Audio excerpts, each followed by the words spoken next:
Hello, we are live with episode 15 of Beyond the Finish Line podcast. You're chatting with myself, Georgia, and Coach Matt. How you going, Matt? Good, mate. Second time's the charm, mate. Are you as frustrated as I am right now? Because the last 20 minutes has been spent absolutely about to throw my laptop at a wall because I'm that frustrated. It's interesting. Mine goes on a little bit of a roller coaster. When you first log in and it doesn't work, I'm like, here we go again. But then it comes out, and then it sort of peaked back down to frustrated again. So. Do you know what? I know we talk about this every recording because genuinely, guys, it is such a mission every time we want to record for me to get this whole thing set up because of my working from home situation. And if someone wants to come along and just sponsor us for some decent equipment, I would be so happy. Rode, Sony, any of those companies listening, Feel free. Anyway, we made it. If We're you own here. a studio and you would like us there, we could talk about that. I know, poor Matt. We did record this just before and we got to about 2 minutes and my whole thing just started failing and I was like, I can't, please stop it. Please make it end. So this is round 2, but don't worry, you didn't miss much. We actually hit on an interesting topic just like straight out of the bat that we didn't even talk about. Yes, we did. And what we were actually saying is that I'm going on my honeymoon tomorrow and it's been an interesting lead up to, I go to London Marathon in a week's time. So today we're recording on Good Friday and it's a bit over a week until London Marathon. And Matt and I were just chatting about the fact that it's been a very different lead up to a marathon that we're used to. There's no real anticipation. It's kind of just exciting to run it, but there's no training anticipation. There's no deload, none of that. Yeah, there's no coaching anxiety from me. Like there's just, if you weren't so active on socials, if you were just like, say one of my normal athletes who doesn't have a following or doesn't do the social media, like I'd probably have forgot it's on. Really? Yeah, like it's just, I haven't even thought about it for you. Like I'd go in, I do the programming and like obviously it's there in Training Peaks and I can see it and we've worked towards it. But yeah, in terms of like, if we're building for like say a sub 4-hour marathon, oh yeah, you and I, we're talking so much, like how's the body feel? How's the mind feel? Where are we at? Like how's everything balancing? Like it's just a whole different level of not only athletic performance in terms of the sub 4 and the training, but like it takes a whole different mental load of me coaching as well to manage that. So yeah. it's just, it's been very different. It has. It honestly has. And I think for me, it's just, I don't know, it's a bit anticlimactic. It is a little bit. Yeah. That's probably a good way of looking at it. It's like we've built this, it's something you've wanted to do for ages, built it up, but it's like, it's also just, it's not anything special outside of it being London Marathon. Yeah, I agree. I think you're right. It is because there's no big goal of like sub 4. To me, it is just a very long run, I think. Yeah, it's just a training day. Yeah, it does feel a bit like that. And it's not even really a training day. Sorry to cut you off because like, no. We haven't trained up to it. You're going to do it and then you're not really going to train that much for the month after. No, so it's just like this sort of weird outlier, abnormal event. It's, you know what, I felt the same when I was when I was lining up to do Nike After Dark on the weekend. I kind of got there and I was a bit like, oh, it's a bit weird. Like I didn't train for it. I just was running it. It honestly just felt like another long run. So it's odd. It's a weird feeling. I don't know how I feel. Our only goal is you go over there and enjoy it and document it and make a whole bunch of content and all that sort of stuff. So 100%. As long as that's achieved. Yeah, that's definitely what this feels like, is that I'm kind of just going over to get cool content and show everyone what it's like to run London Marathon. And I mean, I've never been able to really do that because all the other times I'm so focused on getting a time that the content actually is a bit of a hindrance. So, and like we've joked about before, training and doing content at the same time is, you know, one of those things you got to train for, is how to film and run at pace. So this will be good. I can cruise, stop if I want to stop. Can't wait. You could walk, you could do whatever you like. I know. Well, that was like, look, as I just said before, I had the Nike After Dark half marathon on the weekend, and I want to talk about that today, but it was so interesting not running for a time or anything, and just, you know, my friend had to stop, so I just stopped with her, and I was like, oh yeah, whatever, I'll walk this aid station, why not? It was yeah, but that, I think that was a really cool race to be a part of. Did you see much of it online, Matt, or just my content? I think a couple of people I followed did it, but you're so high up in my algorithm, I see you the most. Thank you. It was, for those of you who don't know, it was Nike, they've still got a few left to go, are doing this series of races at night, mostly for women. I mean, men could sign up, but the whole idea was that it was for women, to empower women to join running, empower women to run together as a group, but also empower women to feel as though they could run at night safely. And that's their whole kind of ethos is, you know, we're going to set up a race for you so that you can run at night and not feel worried about something happening to you.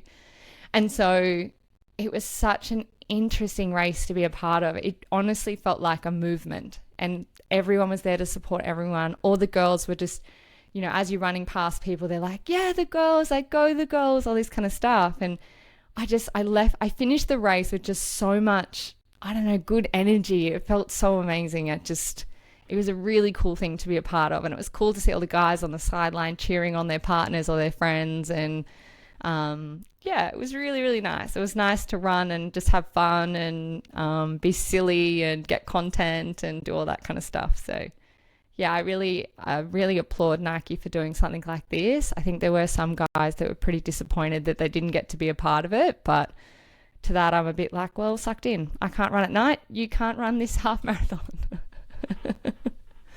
So yeah, that was I guess that was my week.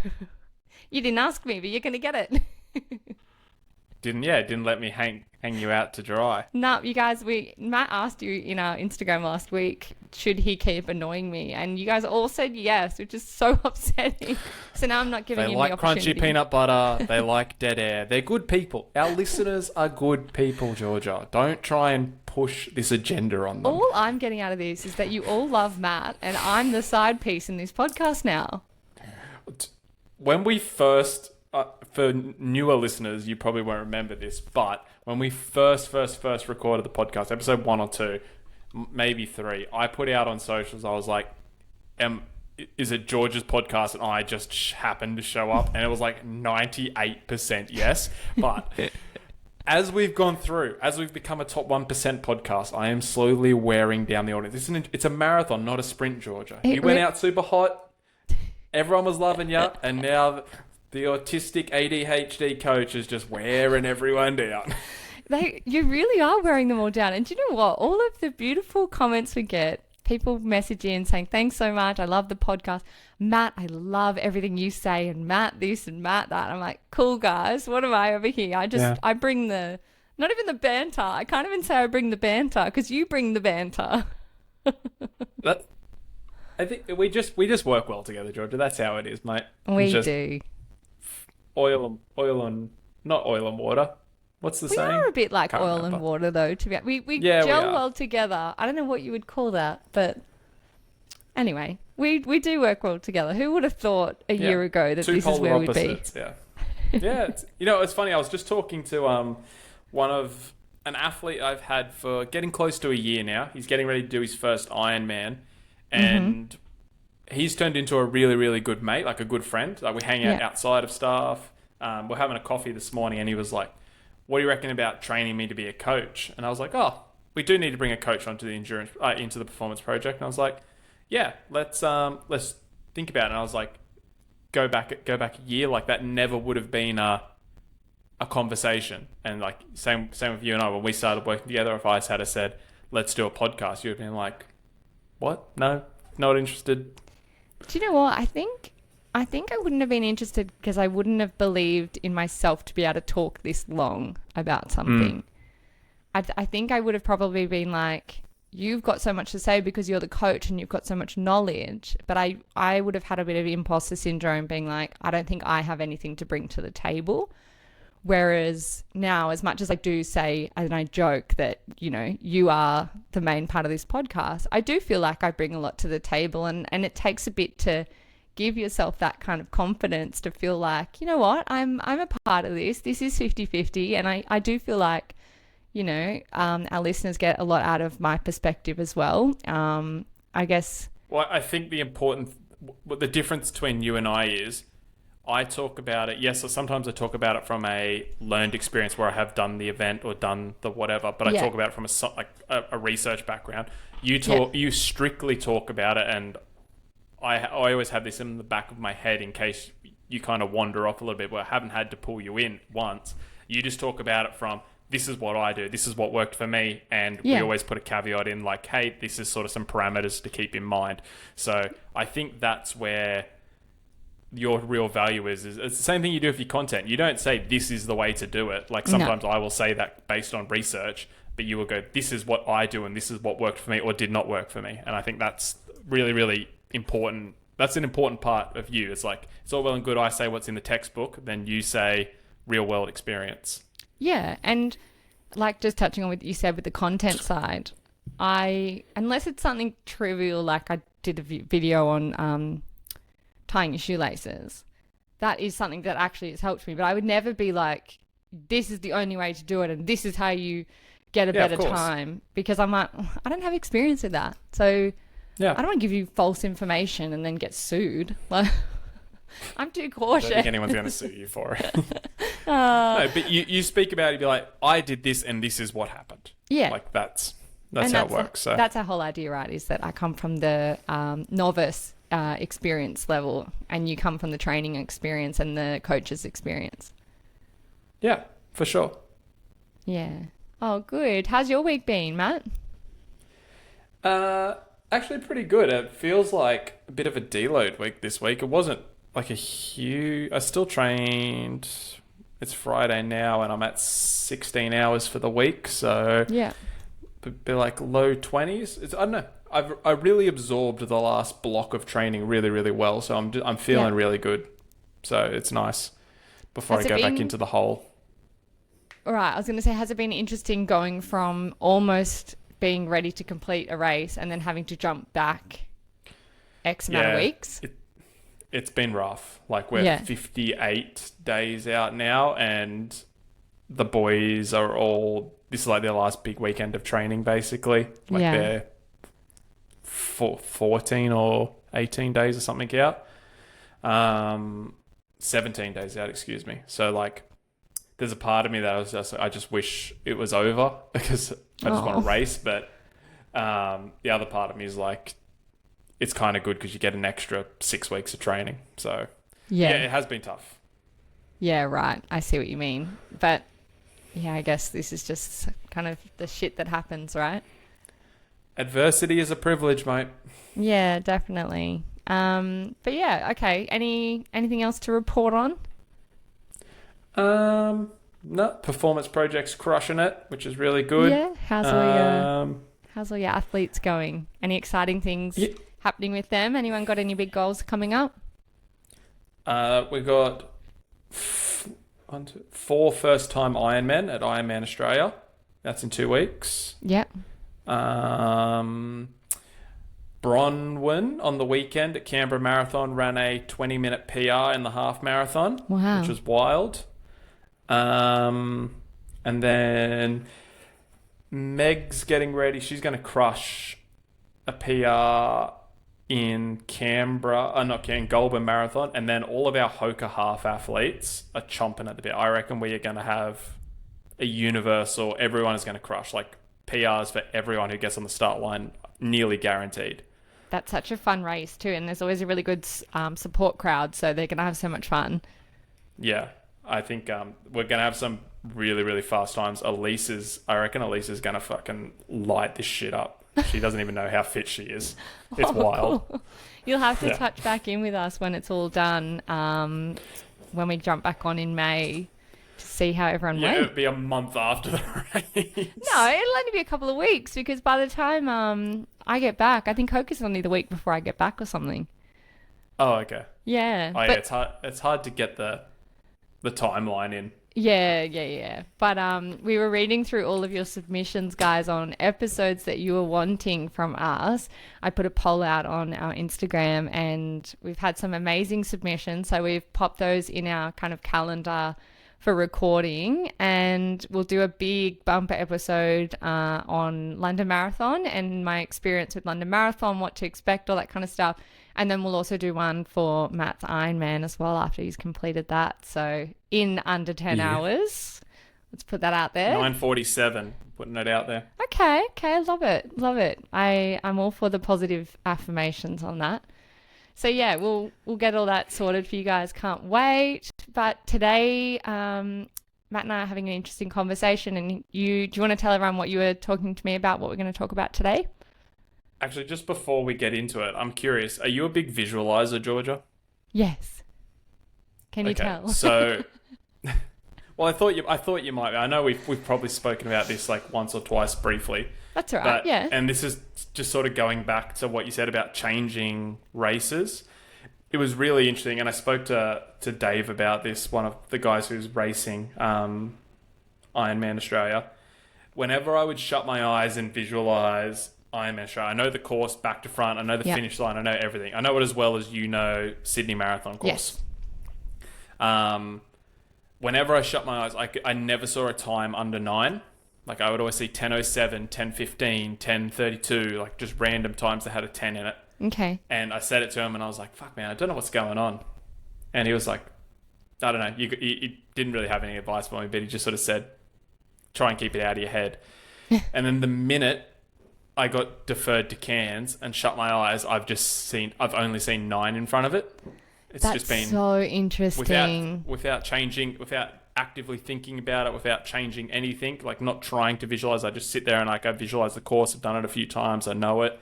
And I just, every time I see the finisher shoot, I see a 9 at the front of the time. So it was a really interesting thing that I only sort of picked up on, that my whole mind shift has changed around it. Yeah, it's almost, I don't know, I get a bit, I'm a bit woo-woo with that stuff. I feel like that's almost like a sign from your body to be like, nah, you've made the right choice. This is what we're going to do.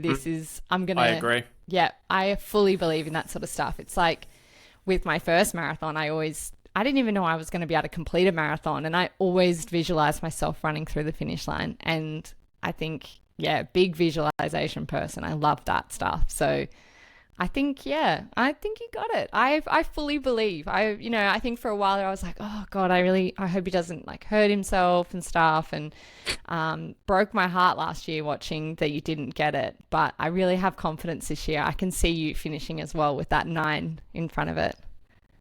Yeah, just, I don't know. Well, you still got a lot of hard work to do and a lot of training and whatnot, and still got to execute on the day. But of course, feeling, I wouldn't even say confident. I feel very content.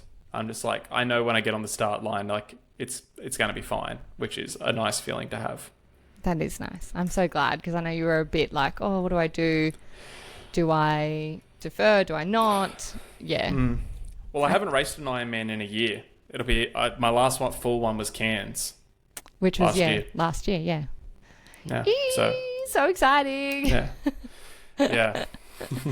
So yeah, let's get back to what we're going to talk about today. Do you want to mention what you spoke to me about the other day? I think it's a really good topic to talk about today. Yeah.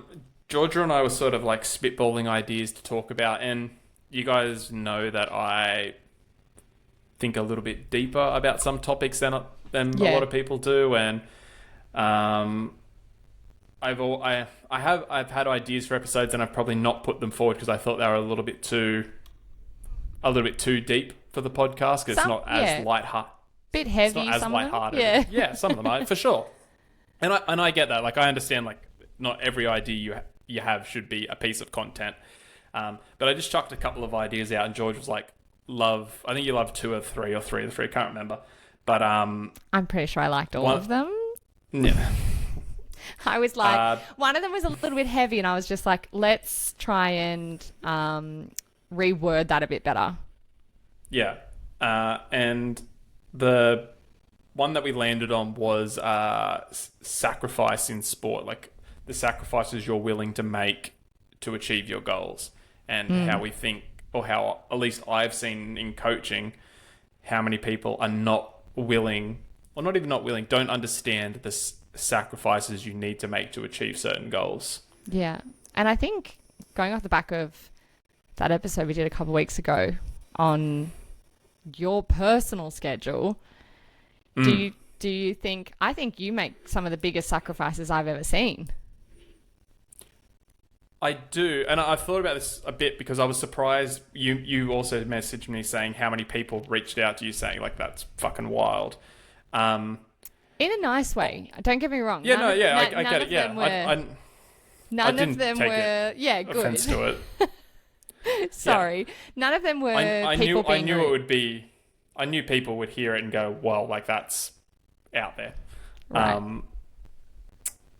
I feel like I need that schedule because I'm not a good enough athlete to overcome it. Okay.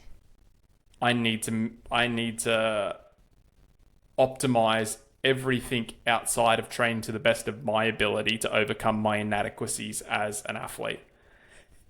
So if I stayed up late, if I drank, if I went out to eat, like, I don't know, didn't track my nutrition, did all the things and just train, but still have the same training, like I wouldn't perform the same. I wouldn't be even close to a sub 10 hour Ironman. So that's like, just to put things in perspective, like that's just how I approach it. Yeah. Do you want to just touch on some of the sacrifices you make, and then we can get into maybe some of the sacrifices you've seen your athletes make and ones they don't make as well?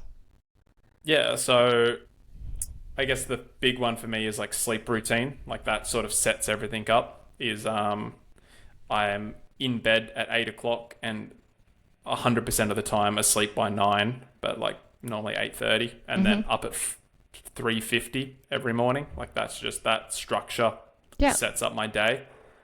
I find as soon as I deviate from that sleep pattern, everything sort of falls apart.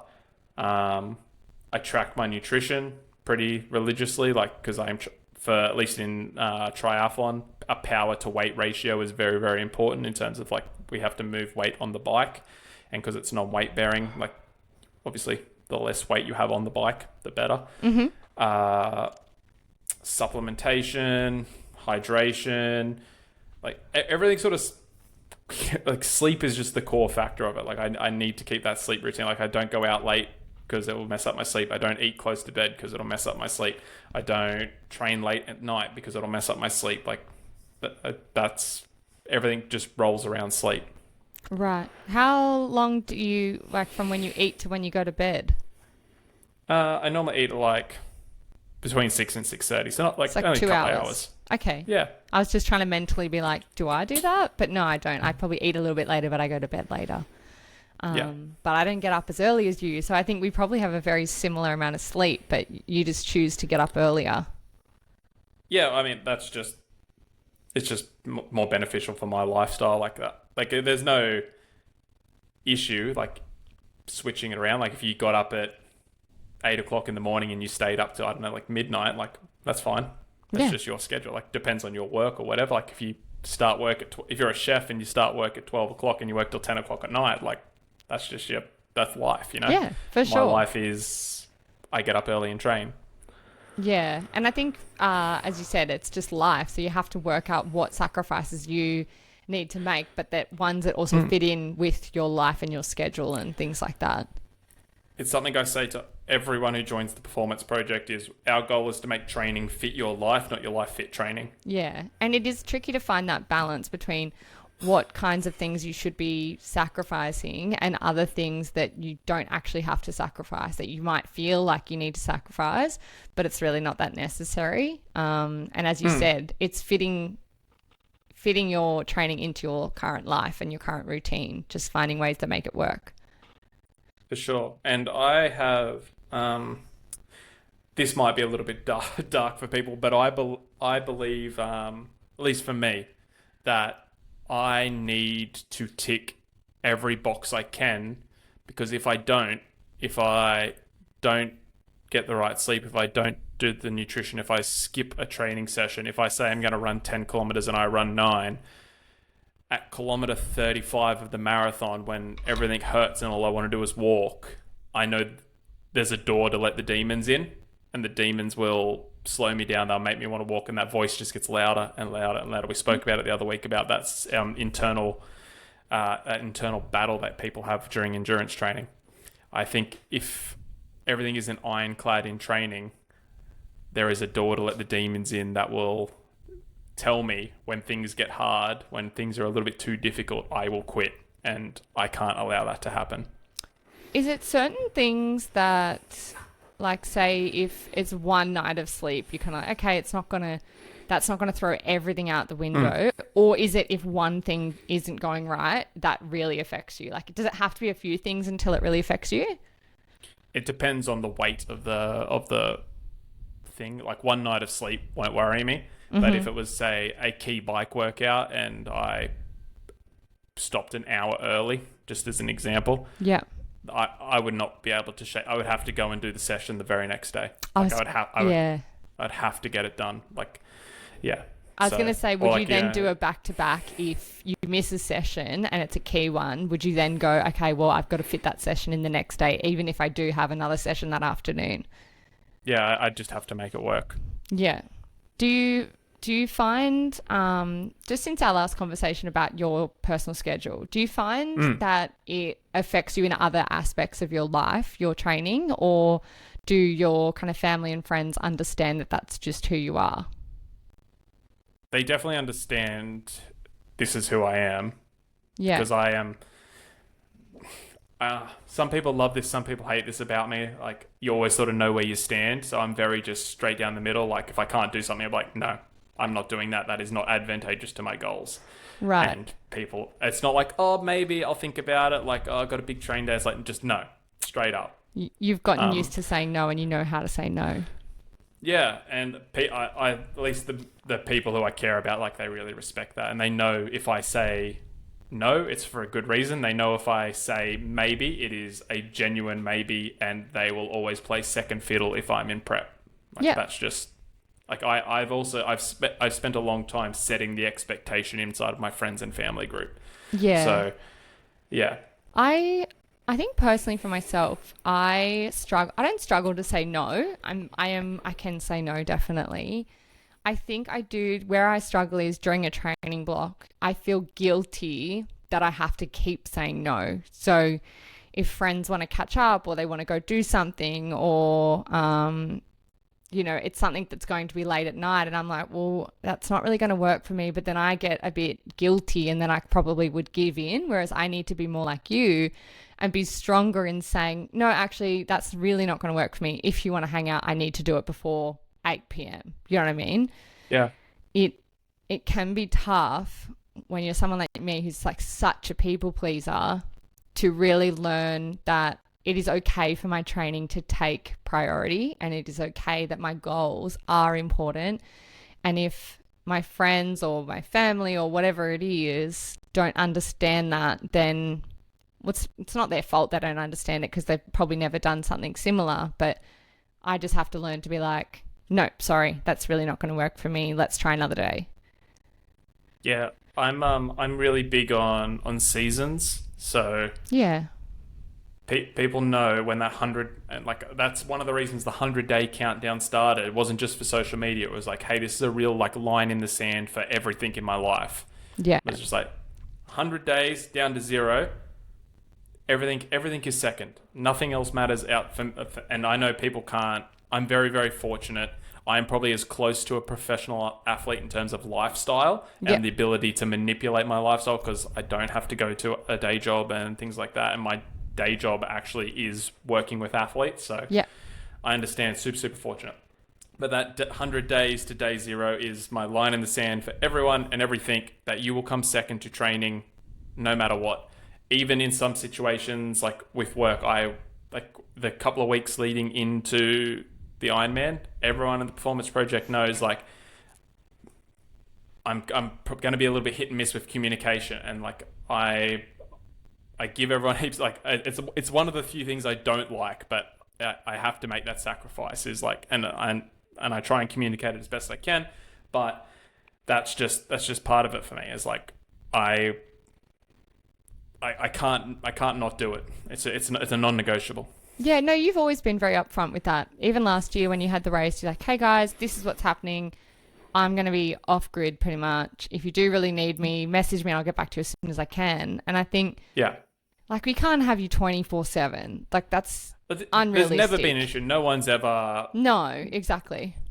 Everyone's basically self-managed themselves for that sort of 10 days, which is great. But, like, if in a perfect world, I just wouldn't have to do that. But I do need to do that. Yeah, I mean, you're a business owner. You just got to set the boundary and be like, sorry, guys, I'm off. It's no different to if you were going on a holiday, which... Yeah, for sure. You know, and you did, I think, when did you go to Fiji? Early Jan. Yeah, early Jan. And you, even then, you're still like, hey guys, I'm away, but try not to contact me too much. But if you need me, I'm here. Yeah. Meanwhile, me at my work, I'm like, hey guys, so I'm going away. If you need me, I'm 12 hours behind. So I'll talk to you at your midnight. Oh, yeah. But what do you find, just speaking of like your athletes, what are some of the things that you mentioned before? Like, what are they not willing to sacrifice, do you think? The biggest one is how much they have to train. Okay. And what's that volume look like? What for most people? Is that 3 days a week, 4 days a week? Obviously different per sport, per goal, and things like that. But you'd be, and I'd say it's my biggest filter question now. Again, very fortunate the Performance Project is like killing it. We have a whole bunch of athletes. I don't have to just take on anyone who walks in the door. Like, we do a pretty rigorous onboarding process to make sure they're the right fit and they're actually going to contribute to our community and benefit everyone else. But if they come to me and go, Matt, I want to run a sub 3 hour marathon, awesome. I sort of go, hey, minimum training is 4 days per week in terms of running, probably going to need to be in the gym 2 days per week. And I'm just using this as a random example. This isn't someone who we have or have not worked with. Yeah. And they come back to me and go, look, I can do 2 days per week, maybe 3 when it gets to the pointy end. I'm like, well, we either need to reassess your goal or reassess your training priorities, like, and where that sits, because like the two do not mesh. And more often than not, they'll be like, well, I'm not willing to give up my boxing Thursday, or like, my boxing, my Thursday night netball or soccer or whatever, like, or like Thursday night or every Friday night I go to the pub with the boys and watch the footy. I'm like, well, something has to give. Like, if you want this isn't, the other thing is not advantageous for it. So definitely changing lifestyle around training is the biggest one. Yeah, definitely. I think another really big one most people would face would be not going out on a Saturday night knowing that they have a long run on a Sunday. And that was my biggest change in my life, was that I was like, I don't do anything on a Saturday night. I don't know who came up with the whole thing being like, Saturday nights are the night to do things, because it doesn't happen in my house. I'm like, I'm sorry. If you want to hang out, let's do Friday night. Because Saturday, yes, I have work, but I don't really drink, so I don't mind being a little bit tired. But Sunday mornings, I'm up at 6 and I'm going on a long run that can be up to 34 kilometers. There's no way I'm doing anything. So yeah, that's my biggest thing, is like, that was my sacrifice, was like, my Saturday nights are for me. My Saturday nights, if I've got a long run the next day, is I'm watching a movie, I'm eating spaghetti bolognese, and no one is bothering me. Yeah. 100%. It's my ritual. It's my pre-race, no, not even race, but my pre-long run ritual, because nothing new on race day, and we practice everything beforehand. So for me, every Sunday long run after, 25 kilometers or whatever, becomes a race day ritual. Yeah, absolutely. And I think, the majority of people just, I just want to preface this as well. Like, you do not need to be I think some people would. The people look at me and they think I'm fucking crazy, which is fine. But I think some people would even look at your schedule, Georgia, and go like, "Wow, like that's really, really committed." And I don't think you need to be as all in as Georgia and I to achieve goals. But when your goals start to become more and more performance orientated, like you do need to start trimming away the fat. Right? Like if your goal is to I hate saying just, if your goal is to complete a marathon, you probably don't need to give up a lot of things. No. Well, look at me. I mean, look at me on the weekend with the half marathon even. Yeah. I'm fit enough that I could just go, and I'm not trying to brag. I'm fit enough that I could just go and turn up on the Saturday and treat it just like a long run. You don't actually have to give up a lot. Yeah, you train for it and you put in a bit of the effort. But if you're not going for a time or anything, you're just going to have fun and race and be a part of the community. Yeah, you can get really, really fit without a lot of sacrifice. Yeah. It is when you start putting expectation on yourself to achieve a certain target, goal, performance metric that you care about. Yeah, fully agree. I think for me, my goal is hard for me, so I have to put in the effort to get there. Otherwise, I'm like Matt. I know that if I don't put in the hard sessions, I'm not going to get there. I'm not going to be any fitter. I'm just going to be the same. So I have to put in, I have to make the sacrifices, and that's what I choose. And even I don't really think I make that many sacrifices. But maybe, as you said, from someone outside looking in, maybe I do look like I make a lot of sacrifices. I would know first. I know firsthand that, not that we've spoken about you, but like given some of the athletes I coach's lifestyle, you're closer to a professional athlete than like they are to you. Me? A professional athlete? No, I know what you mean. Yeah. Like I have that similar mindset where I take it seriously. And I have to though, because I'm not built to be a runner. And I'm not. I'm not built as a runner, and so I have to keep maintaining who I am now to keep running at the level I want to run at. So yeah, absolutely. Inadequacies as an athlete, like you are not genetically blessed to be a runner. Everything you've done in terms of running is you've built it, and to get better and better, even if they're subconscious, you have sacrificed things from your life to continue that growth. Yeah, definitely. And yeah, I'm not built to be a runner. I'm heavier than a runner would be.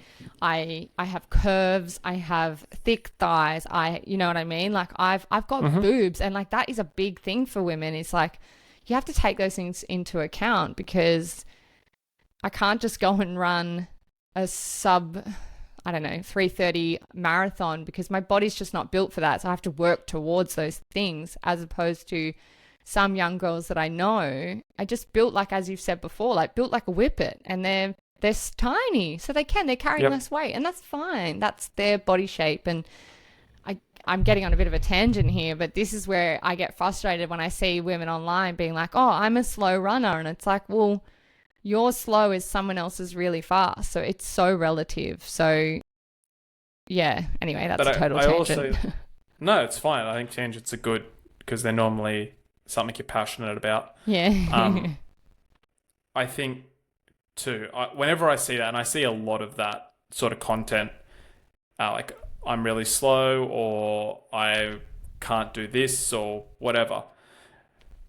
And I always think about, I'm like, I wonder how much work you've actually put in. Like, yeah. And this, do you know what? This could be, sorry to cut you off. This could be a bit of a touchy subject for some. Sometimes I think there's two reasons why people say that. I think one, they're either embarrassed about the pace that they run, and they haven't kind of realized that pace is relative. Yeah, it's self-deprecating. Yeah. Right. So they don't want anyone to know that that's just their pace. They're like, oh, I'm a slow runner. Ha ha ha. Like, it's like how people say, oh, easy run, and it wasn't an easy run. They just want to say that because so people don't realize that it was actually hard for them. They're either saying that because, yeah, as I said, they're embarrassed about the time that they run, even though no one gives a shit what time you're running. And two, I actually think some people say it just that's their hook for their content, is to put themselves in that basket, in that niche, to be like, I'm a slow runner, I'm relatable. And that's fine. So good to be relatable and all those things, but don't say it as if it's a bad thing, because it's not a bad thing. Run whatever time you want. Any time is a great time. So yeah, I just think half the time that's what I reckon people are saying that for. Yeah, I'd put the other part in there in terms of someone who's not on social media, like Sam, for example. Sam, like with my partner Sam, she's an Olympic weightlifter who is not an Olympian, Georgia. She's a weightlifter. Sorry, Sam. She ran Gold Coast Marathon last year. Yeah, she did. But she is not, by no means a quick runner. Like, she runs in the 8 minutes per kilometer. Like, that's her pace. And she would always say to me, and this will circle back around to the sacrifice conversations, two birds, one stone. She would always say to me, like, why can't I run faster? And I'm like, well, you have set an outline for the amount of work that you want to do to contribute, to get yourself fit enough to do the marathon while still being able to weightlift and do a bit of CrossFit. Yeah. I was like, if you want to run faster, these are the sacrifices you have to make. This is the work you'll need to put in. I was like, do you think that is worth it to run faster? And she said, no, I understand the sacrifice. I understand the work. I don't believe that's a fair trade-off for me. I was like, cool. Don't complain about pace then. That's just the pace that you're going to run. And you're just going to run a consistent pace for 42 kilometers. So the other part of that was, for the people who are not on social media, is I don't think they say, oh, I'm a slow runner, but they have not done the work yet to warrant being a fast runner, to determine whether they are a good runner, bad runner, fast runner, slow runner, long distance runner, short distance runner. Like they just haven't done any work. They've just started running and they just have put themselves in a bucket, and that's it. Yeah, like, why say you're a slow runner? You can just say, oh, I'm a runner. Like, yeah, I can't wrap my head around it, because I guess maybe I'm coming from the perspective of, when I started running, I was just happy to be running. I couldn't give a shit about my pace. I always just wanted to be better. And it was never about being a slow runner or a fast runner. I never said, oh, I want to be a fast runner. I was always just chasing better times and better PBs and just bettering my times personally. But I didn't care what other people saw as my time. And it's actually interesting. Someone the other day, I can't remember where I was talking to them, whether it was on Beyond the Finish Line on our Instagram or my own Instagram, but basically they were saying, oh, what if someone sees, they asked me, when you hydrate, do you stop your watch? I replied to her as well. Yeah. It was on the Beyond the Finish Line one. And she said, oh, do you stop your watch, or do you just let it roll over? And I was like, oh, I just let it roll over. She's like, oh, but what about the Strava police? I was like, I couldn't give a shit. Who gives a fuck? Yeah, oh my God. I was like, I couldn't give a shit about the Strava police. If someone wants to take dorks. time out of their day, to be like, your elapsed time was 10 minutes slower, I'm like, cool, bro, I stopped at a traffic light, or I had a drink of water, or unless I'm like, oh, I got a 5K PB, I'm not stopping in that. I'm not claiming a 5K, you know what I mean? But I just couldn't give a shit. I'm like, guys, it's just Strava. Like, we really shouldn't take it that seriously. And no harm to the lovely lady who messaged us about this. I totally understand where she was coming from. It can be really daunting with that sort of stuff to know, do I stop my watch? Do I not? You can do whatever you want. But the moral of the story is, don't listen to anyone else, and don't worry about your time, and don't put yourself into a box to be like, I'm a slow runner or whatever, unless you want to do the things to make yourself better. Because then you can start, sure, if you want to put in the work and you want to make the sacrifices, great. Then you can put yourself in whatever bucket you want. But yeah, just, oh my God, Strava, that could be a whole nother episode. I think we spoke about this on Running 101, and it was just, you're not running for anyone else. Like, it just doesn't fucking matter. None of it matters. Social media doesn't matter. Strava doesn't matter. Like, if you think you ran a 5K PB and you put it on there, like, cool. As long as that is true to you, that's all that matters. Like, it does not matter if someone comes on and goes, excuse me, elapsed time is 3 minutes different. What the fuck? You'd be like, mate, fuck off. Don't give a shit. Block. Yeah. Just, who cares? If you think you ran a Strava marathon PB... Me. Yeah, look, just do whatever you want. Strava, I love using Strava, but I just can't get into the Yeah. politics on it. Oh, I think that's the one good thing about the Ironman or triathlon community is like I find it's so much less aggressive than the running community. Yeah, that's so true. I fully agree with you on that. And I don't know where all these runners have got this, where they come in on their high horse and they just get to dictate things. I'm just like, bruh, fuck off. It's probably why the OG running community gets so up in arms about the influence Yeah. of social media running community, because I can see that there are a lot of people out there making content who are very much like that. Just, yeah. Whereas Dorks. I'm just chilling. I hardly even use Strava properly. I don't even think I renamed my run from this morning. Yeah, I rarely do. I reckon I log into Strava once a week, maybe. Oh, and do you get all the notifications that are like, name your Yeah, strength session from what was Tuesday? this? Yeah, you're like, fuck off. It is going to I'm like- remain morning strength session for all of eternity. my friend Julie has refused to name any of hers. So she's done like Sydney Marathon and it's called like morning run. And I think that's such a boss move. I'm like, I love that. Yeah. She just does not. Yeah. She's like, I stopped doing it and then I just have gone, well, I can't not now. Yeah, the only time I will rename a workout is if I screenshot it for social media, like to put like overlay a story or something. Yeah. But like, I think if you go into mine, it'll say like, I would have done Ironman Cairns last year, and it'll just say morning swim, lunchtime ride, afternoon run. Yeah, for sure. I think I try to rename mine mostly just because I use the search function a lot if I'm trying to do Oh, sure. content. So I'll name like Zone 2 run, or I'll name, whatever session it is that we've Yeah. done, just so that I can go back and search how many Zone 2 runs I've done. Do How you have many... Big Daddy on your Strava? Who's Big Daddy? That's the 3x10K. That's your peak marathon run. I just Who hope the you. fuck's Big Daddy? Why is he on my Strava? I don't know. I don't think I named it that, but it's Oh, there. I need that'd to. be funny. I should go back and find that run. I was thinking about that today as I was running around the park. There's a girl running in the park at the moment. Her name's Eleni, and she's doing. Is she doing the Ned Brockman challenge? The Yeah. 1,000? So Yeah. she's doing 1,000 miles world record, but only doing it in Centennial Park, which is similar to how Ned only ran around the track, but she's running around Centennial Park. And I saw her this morning, and I was like, "Oh, go Eleni," like that, and her whole team were like, "Yeah," But yeah, I was thinking about that this morning, and I've completely lost my train of thought. That's all right. But so, actually, I want to go back to what we were talking about. How I was talking about the 100 days and how seasons and saying no and Yes. stuff. Yeah. The whole reason I know we went off on a little bit of a tangent, actually a lot of a tangent, but Oh well.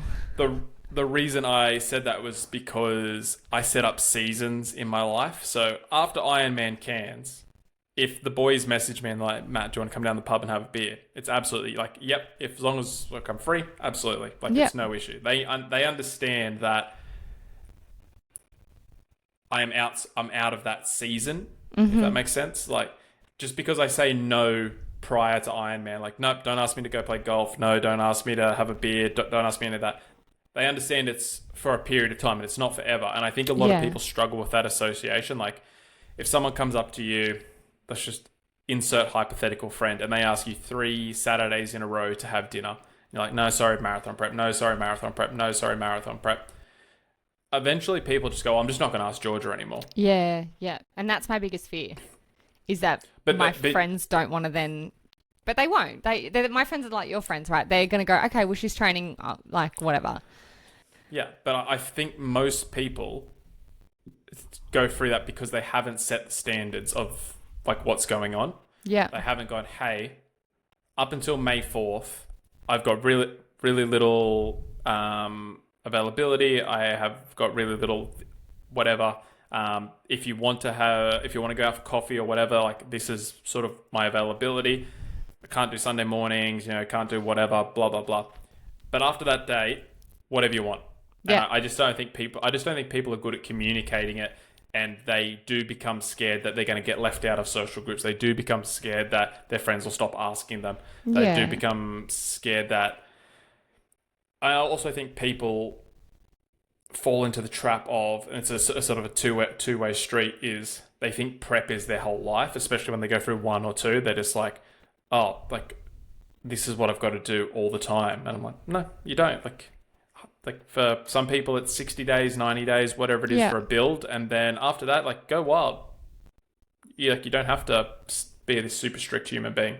Yeah. And I think when you're putting together your when you're looking at your year, for example, last year I had a lot going on. I wanted to enter every race because, one, it's great for content. I love sharing races with people. I love experiencing races, and I wanted to just be better. So I entered so many races. But I didn't realize the sacrifices that would come with that, right? My last race was Sydney Marathon, which was the start of September. For 9 solid months, I was in that race season.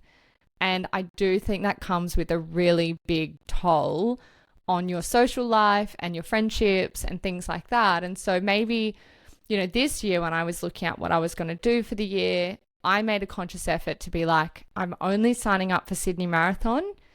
If something else happens to fall, like a race happens to pop up, I'll be fit enough. I can just do it, but I'm doing it for fun. The goal has always been for Sydney Marathon. And that's that little season that I'm going to put myself in. But I just think you need to look at your year and go, am I willing to make the sacrifice that comes with signing up to every race under the sun for the entire year? Unless you're not really making many sacrifices and you're cruising through the races, or you can handle going out with your friends and also doing a long run, you do really need to look at what are the sacrifices I need to make in order to attend all these different things.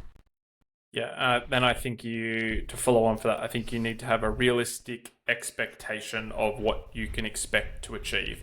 So if you go, I'm only going to train for 10 weeks and I'm going to run a sub 3 hour marathon and I'm going to keep partying, you're like, well, that's probably not going to happen. Yeah. Alternatively, you could go, I'm going to train for 10 weeks. I'm going to live a monk life lifestyle. I've already got a great baseline fitness, and only for those 10 weeks, I am fully locked in. And then after that, I'm going wild. Like that's a realistic expectation to have then. So, but I think people so often, and I don't think they do it intentionally. I just think it comes from social media definitely warps it, but mostly it's just from a lack of experience or a lack of guidance, where they just go, I'm going to do a sub 4 hour marathon. I'm going to do a sub 12 hour Ironman, whatever it is. But they have no reference points. They don't know how much running or how much swim, bike and run that is to achieve that goal. Yeah. And they just go into it blind and not knowing. And I think that's that's a tough one to sort of navigate, because you don't know what you don't know. Yeah, I was talking to a friend at Run Club about this the other day. Specifically, I was asking whether or not he was going to do an Ironman, because he's really into triathlons at the moment. And I said, "Oh, have you thought about Ironman?" Because so many people are on the Ironman bandwagon at the moment. Not saying it's a bad thing, but I do think Ironman is trending at the moment. I'm seeing a lot of Ironman 70.3 content, and the interest. So just sorry, yeah. I'll just cut you quickly. It's funny, like from the coaching wheel, people come in not being able to run, half marathon, marathon. What's next? Either faster marathon or triathlon. That's like they're the two. So it's the fork in the road. That's the wheel. Yeah. I can see that. And I was saying to him, I was like, "Oh, do you think you'd ever do an Ironman?" And he said, "Do you know what? I'd love to, but I can't make the sacrifices that come with training for a half or a full Ironman." And he said, we watched our friend last year. She ran a 70.3. She competed in a 70.3, and she just said, "I don't know if I could do another one because I can't make that sacrifice again." She said, it really took a toll on my entire life. Everything was affected. So my work was affected. My sleep was affected. Yep. My friendships, I couldn't come to Run Club because I had to fit in a swim and a 10K run and whatever it is. So it is very interesting in that sometimes you don't actually have to do the things if you go, I actually can't make that sacrifice in my life. Yeah, I just think, yeah, you need to be fully comfortable in your decision. Be like, if you, Georgia, if you came to me and said, I want to run a sub 4 hour marathon, but I am only willing to run twice a week, that is not possible. I'm laughing like- because I know that's not possible. I'm like, Yeah. what 2 sessions are we doing here? A long run and like an interval session? Legit. So it then becomes like, okay, are you okay with that decision? Are you okay like running twice a week? Yes or no? Okay. Yes, you are. Okay, cool. So the sub 4 hour goal is you need to be okay with not achieving that. Yeah. Like that's just, I think people aren't willing to have that hard conversation with themselves, being like, okay, I'm going to do an Ironman. I know I need to train 12 to 15 hours per week, or I'm going to do this marathon and I want to achieve this time, and I know I need to run 4 days per week, and I know one of those days is going to be a really long run and it's probably going to take up my whole half of my weekend. Am I okay with that sacrifice? Yes or no?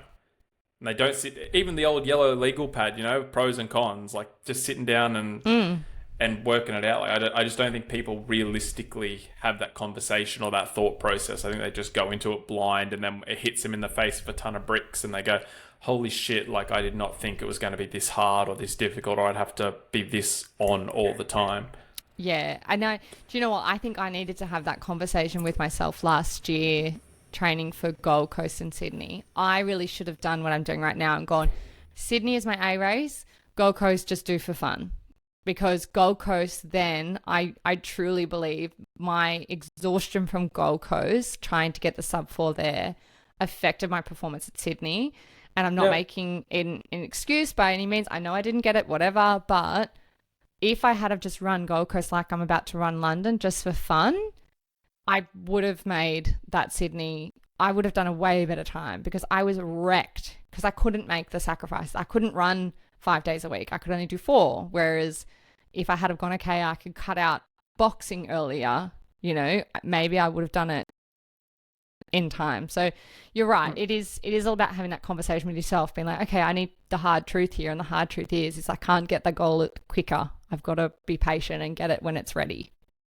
Yeah, and just following on from that is, if you can only run twice per week, as an example, like you could still eventually run a sub 4 hour marathon or a sub 3 hour marathon, maybe not sub 3, but a sub 4 hour marathon. It just might take you 3 years of training. Do you reckon though? I don't know. Yeah, for sure. What, just doing like an interval session and a long run every week? Like, how do you get faster if you're only running a couple times?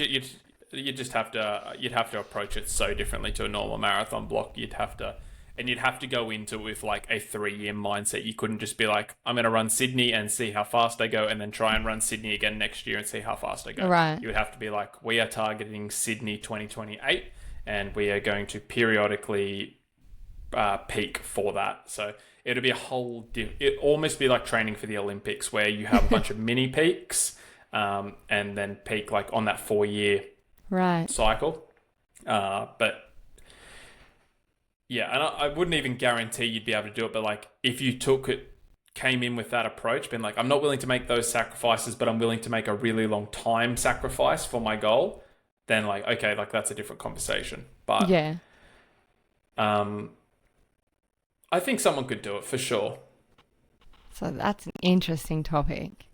That'd be a whole, like there are some Ironman athlete who only run twice per week, and granted they get a whole bunch of fitness from other things, but like, and they'll run 2:30 marathons off the bike.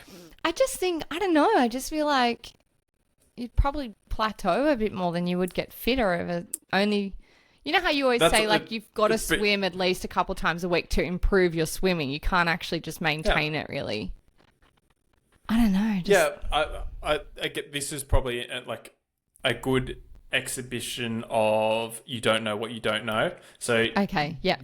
You've only ever done let's call it a textbook marathon prep. Yeah. Where we've done a base building phase, we've done a speed phase, we've done a true marathon block, and then you've peaked and you've tapered and you've raced. I'm saying like for this twice and I'm just thinking on the fly here for this twice a week runner, we might spend 6 months just working on 5 kilometers and getting 5 kilometers as efficient as possible. Okay. I see what you mean. Yeah, okay. Like you just have to approach it so incredibly differently. Like I'm not even 100% sure what I'm saying is correct, but you could not approach it as like the way you do it. Like you go through cycles annually, right? Like based on your races. So when you start talking about how we're going to peak someone over 3 years, it just becomes a very, very different conversation. Big stretched out version. Yeah, kind of, but you can't just build for 3 years. You still need to have that ebb and flow. So I would really need to sit down and break out like an Excel spreadsheet to work it out. But I think if anyone is interested in running a sub 4 hour marathon on 2 days a week training, and they want to willing lock to give in me for 3 years, and they're willing to be coached for 3 years, I'll do it at a reduced rate because you're only getting 2 sessions per week. I'll take that challenge on. Oh my gosh. Any other final thoughts on sacrifices? He's thinking. I can see it. Dead air. I can see his head like ticking over. This is me not giving you dead air. Haha. I would really encourage people to have some form of decision matrix. So sitting down and thinking, if my goal is a sub 4 hour marathon, if my goal is a sub 12 hour Ironman, whatever, insert goal, what, why, how, and when, and like really, really think about it. Don't just say something fucking stupid like the next marathon I'm going to run sub 4. Just be like, when do I want to do it? Why is so important? Because like why drives a lot of the sacrifices. Like your why needs to be super, super strong. Because if it's not, if it's like, I just want it as a vanity metric, well, guess what sounds really, really good 8 weeks into prep? Going out and getting on the piss with the boys and then playing a round of golf on Sunday. Like it sounds way better than a 30-kilometer long run. Yeah. So your why has got to be really, really important.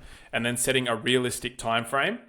And then on the opposite side of the decision matrix would be all the things you think are potential hazards in you achieving that. So like, do you work super long hours? Do you have a bad sleep schedule? Do you currently just eat like shit? Do you, do you do boxing every single day and that is, or do you squat every single day and that is just not advantageous to running? And I would just list all the things that are potential roadblocks and then like, cool, what am I willing to remove for this period of my life, this season, this 12 weeks, 15 weeks, whatever. Yeah. And then I would just go through and sort of work it out like that. What things, write down all the sacrifices you might have to make and work out which ones you can sacrifice. Which ones you're willing to get rid of. Yeah. Like if every Saturday night before long run is date night and you and your missus have a bottle of red wine and some spaghetti and you're not willing to compromise on that, well, okay, cool. Like, can we make the long run Saturday? Well, no, Saturday is soccer. Okay, well, something's got to give here, like, because you have to get that long run in, like, you know what I mean? So no more date night. Joking. Just move your date night. Mrs. Move your date night to another exactly. day. Yeah, you don't have to get rid of it. Just like look for compromises. Yeah, exactly. It's like any Switch relationship. to a non-alcoholic beer, whatever. Yeah, exactly. It's like any relationship. You've just got to look for the compromise and work out, okay, how can I make this work? And no, it's not forever. It's just for a season. Yeah, exactly. It is. It is just for a season. Oh, very good. We don't actually have any questions this week, so we've been answering them in the DMs. I see all of Matt's little videos to people and voice messages, which is kind of nice. People love it, mate. They do. This is why I'm the favourite. I go the extra mile for our Instagram family. No one asks me questions. So guys, if you want to ask me a question, I'll happily send you a video. But that's okay. What else? There's nothing else really. Oh, big news this week. I hit 10K on Instagram and 20K on TikTok. Woo woo. Very impressed with myself. I feel like I was trying to hit 10K on Instagram for 10 years, but here we are. It's very exciting for myself. But yeah, we'll probably have a little bit of a break after. We're only going to have 1 week. Yeah, just while I'm Yeah. away, guys. You'll get I think you'll have one more episode after this one. And then, yeah, there might be a little bit of a break while I'm away. And then we'll be back all guns blazing. Depending on how I'm feeling, if I'm deep in prep, I might just do like a solo answer your questions. Oh, I like that. Yeah. Send your questions in, guys, and Matt will answer them for you. You'll see it on the Instagram. If Georgia loves when I say on the Instagram and sound old. Sound like an old man. I don't do the TikTok. The TikTok. Oh, you I don't poor do the soul. TikTok. You poor soul. Anyway, make sure We don't have TikTok anyway. I'm going to wrap this up before he starts talking about some weird old people stuff. Thank you so much for listening, guys. Don't forget to follow us on Beyond the Finish Line _pod on Instagram. Jump over to YouTube, watch it on YouTube if Matt remembers to put it up. And What's up? And make sure you comment, leave reviews on our Spotify. It's very helpful. Like, send it to a friend, do all the things. I will see you guys soon, and I'm going to go get myself... Enjoy your honeymoon, Georgia. Thank you. Get myself to Europe, get a tan. Oh, can't wait. See you on the flip side, guys. Hooroo. Bye.